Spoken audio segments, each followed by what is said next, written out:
6 महीने बीते पर बेअदबी की चार्जशीट कहां? नशे की एसटीएफ रिपोर्ट क्यों छुपा रहे?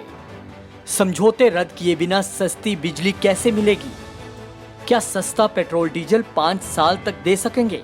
ये सवाल किसी विरोधी पार्टी ने पंजाब सरकार से नहीं पूछे हैं, बल्कि पंजाब के कांग्रेस पार्टी के प्रधान नवजोत सिंह सिद्धू ने अपनी ही पार्टी की सरकार से पूछे हैं। पंजाब कांग्रेस चीफ नवजोत सिंह सिद्धू ने फिर चन्नी सरकार पर बड़ा हमला बोला है। सिद्धू ने कहा कि पंजाब के पहरेदारों ने बेअदबी केस में इंसाफ दिलाना था, लेकिन वही ढाल बन गए। सिद्धू ने सस्ती बिजली और पेट्रोल डीजल पर भी सरकार को घेरा। सिद्धू ने कहा कि बिना बिजली समझौते सस्ती बिजली कहां से दोगे? पेट्रोल डीजल सस्ता किया, लेकिन क्या 5 साल तक ऐसा रहेगा? सिद्धू ने कहा कि कैप्टन अमरिंदर सिंह में राजनीतिक इच्छा शक्ति नहीं थी, तो बदल दिया गया। अब उन्होंने चन्नी सरकार पर भी इस तरह का आरोप लगाया। सिद्धू की सीएम पद को लेकर बेचैनी भी दिखी।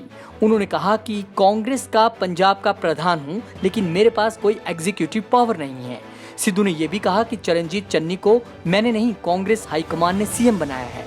सिद्धू की सरकार को 2 टुक कॉम्प्रोमाइजिंग अफसर चुने या पंजाब कांग्रेस प्रधान।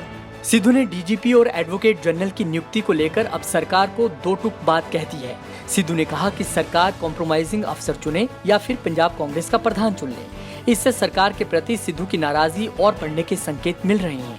खासकर रविवार को हुई कैबिनेट मीटिंग में एजी एपीएस देओल के इस्तीफे पर कोई चर्चा नहीं हुई। वहीं डीजीपी को हटाने के लिए भी अभी तक यूपीएससी से पैनल नहीं आया।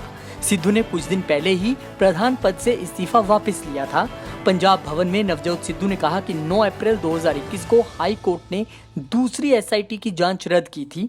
ये दोनों मामले कोटकपूरा फायरिंग से जुड़े थे। हाई कोर्ट ने नई एसआईटी से जांच कराने के लिए कहा था। इसके लिए 6 महीने का टाइम दिया गया। इसके बाद 7 मई 2021 को दूसरी एसआईटी बनी। आज 6 महीने 1 दिन हो गए, चार्जशीट कहाँ है? ये सवाल सिद्धू का था। सिद्धू ने कहा कि बेअदबी के मामले में 2 एफआईआर दर्ज हुई हैं। इनमें से 129 नंबर में मुख्य आरोपी पूर्व डीजीपी सुमेध सिंह सैनी है। जब सैनी को ब्लैंकेट बेल मिली है तो जांच कैसे होगी? सिद्धू ने पूछा कि नई सरकार ने सैनी की ब्लैंकेट बेल तोड़ने के लिए क्या किया? सिद्धू ने चन्नी सरकार पर सवाल उठाए। उन्होंने कहा कि क्या कोई याचिका दायर की गई है? एसएलपी में हफ्ते में केस लग जाता है। सिद्धू ने कहा कि जिसे मर्जी नियुक्त कर दो, लेकिन सवाल नैतिकता का है। डीजीपी इकबाल प्रीत सोहोता के बारे में सिद्धू ने कहा कि उन्होंने क्लीन चिट दी और एडवोकेट जनरल एपीएस ने ब्लैंकेट बेल दिलाई है। एसआईटी की रिपोर्ट का इतने साल से इंतजार कर रहे हैं। कोर्ट कहती है कि रिपोर्ट आपकी है, सार्वजनिक कर दो। हम किससे डरते हैं? हमें किस बात की घबराहट है? हम क्या छिपा रहे हैं? कोर्ट का रिपोर्ट सार्वजनिक करने के लिए कोई ऑर्डर नहीं है। सिद्धू ने यह भी कहा कि मैं कभी स्टेज पर बिना नैतिकता के नहीं चढ़ा। उन्होंने कहा कि 4.25 साल से खड़ा हूं, जो बदले हैं वो अपना स्टैंड क्लियर करें। मेरी लड़ाई व्यक्तिगत कुर्सी की खातिर नहीं है। सिद्धू का ये सवाल भी सीधे तौर पर सीएम चन्नी और डिप्टी सीएम सुखजिंदर रंधावा के लिए माना जा रहा है, जो कैप्टन के सीएम रहते इन मुद्दों को उठाते रहे हैं। अब सवाल यह है कि सिद्धू का अपनी ही सरकार पर इन हमलों का क्या मतलब समझा जाए? कब रुकेगा पंजाब कांग्रेस में आया भूचाल?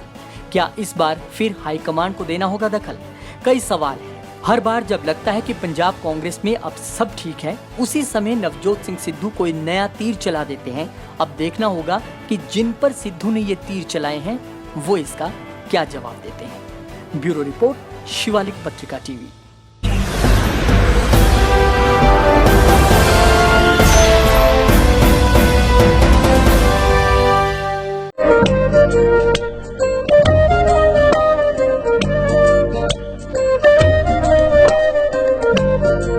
सही दाम सही नाम, विजय ज्वेलर्स नंगल डैम।